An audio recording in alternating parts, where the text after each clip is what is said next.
Germany की सेना काफ़ी अनुशासित और आधुनिक सैन्य बल है जिसे बुंडेसवेहर कहा जाता है।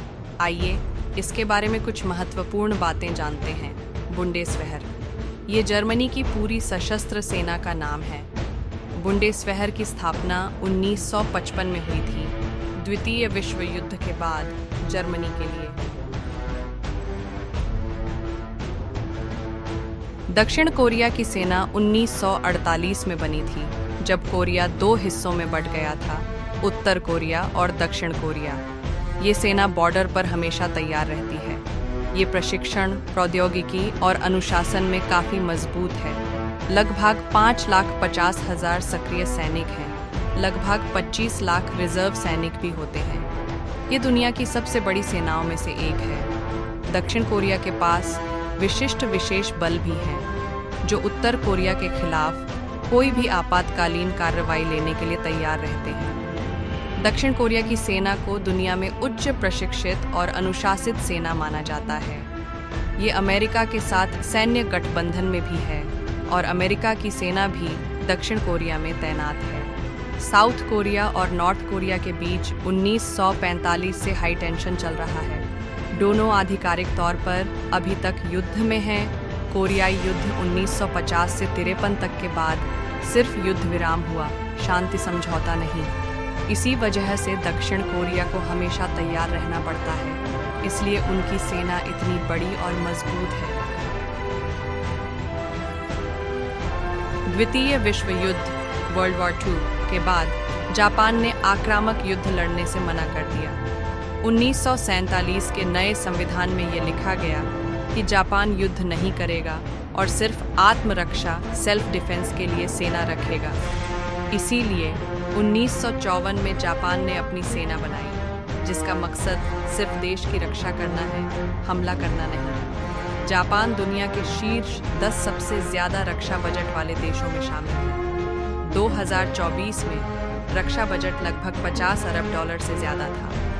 जापान का संविधान कहता है कि उसकी सेना सिर्फ सेल्फ डिफेंस आत्मरक्षा के लिए है, लेकिन अगर कोई देश उस पर हमला करता है तो जापान खुद को पूरी ताकत से बचा सकता है। जापान में महिलाएं भी सेना में भर्ती होती हैं और कई महिलाएं ऑफिसर के पद पर हैं।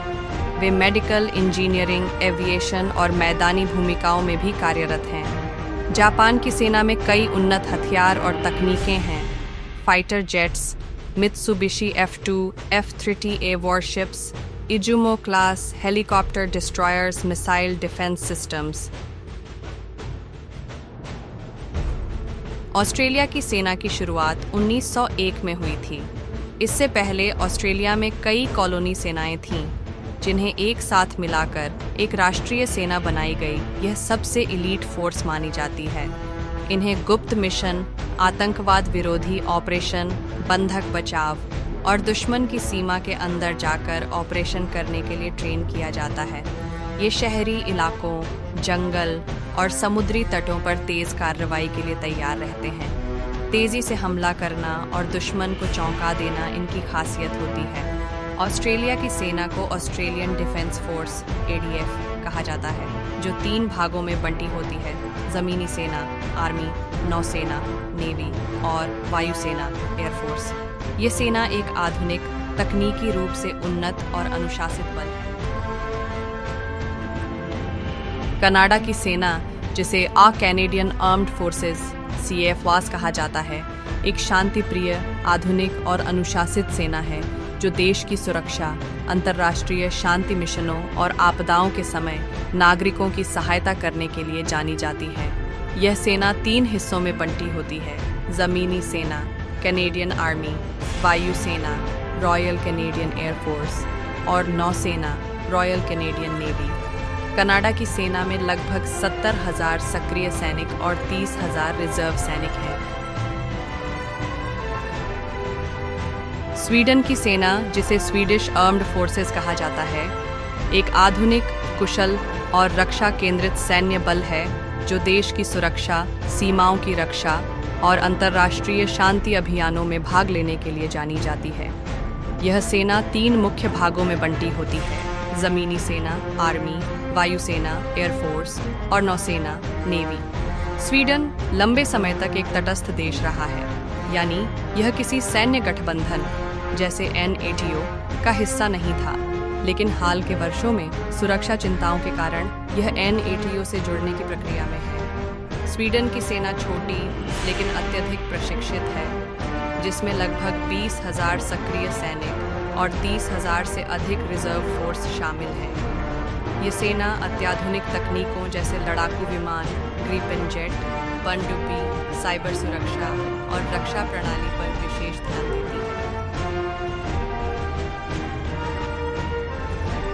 ईरान की सेना, जिसे Islamic Republic of Iran armed forces कहा जाता है, पश्चिम एशिया की एक शक्तिशाली और प्रभावशाली सैन्य ताकत मानी जाती है। यह सेना मुख्य रूप से 2 भागों में विभाजित है। पहला है रेगुलर आर्मी आर्टेश और दूसरा है Islamic revolutionary guard Corp IRGC, जिसे पसदरान भी कहा जाता है। नियमित सेना देश की सीमाओं की रक्षा और पारंपरिक सैन्य कार्यों के लिए जिम्मेदार है, जबकि IRGC देश की इस्लामी व्यवस्था की रक्षा, आंतरिक सुरक्षा और क्षेत्रीय प्रभाव बढ़ाने में सक्रिय भूमिका निभाता है। ईरान की सेना में लगभग 5 लाख से अधिक सक्रिय सैनिक हैं और इसमें वायुसेना, नौसेना, थल सेना और मिसाइल बल सभी शामिल हैं। यह सेना घरेलू स्तर पर बने हथियारों और मिसाइलों पर निर्भर है, क्योंकि उस पर कई अंतर्राष्ट्रीय प्रतिबंध लगे हुए हैं। ईरान की मिसाइल ताकत, ड्रोन तकनीक और साइबर क्षमताएं इसे क्षेत्र में एक रणनीतिक शक्ति बनाती हैं। इसके अलावा ईरान की सेना ने सीरिया, इराक और लेबनान जैसे देशों में भी अपनी सैन्य उपस्थिति दर्ज की है। कुल मिलाकर ईरान की सेना एक आक्रामक रक्षा नीति पर आधारित है और यह देश की इस्लामी विचारधारा और सुरक्षा को मजबूत बनाए रखने के लिए काम करती है।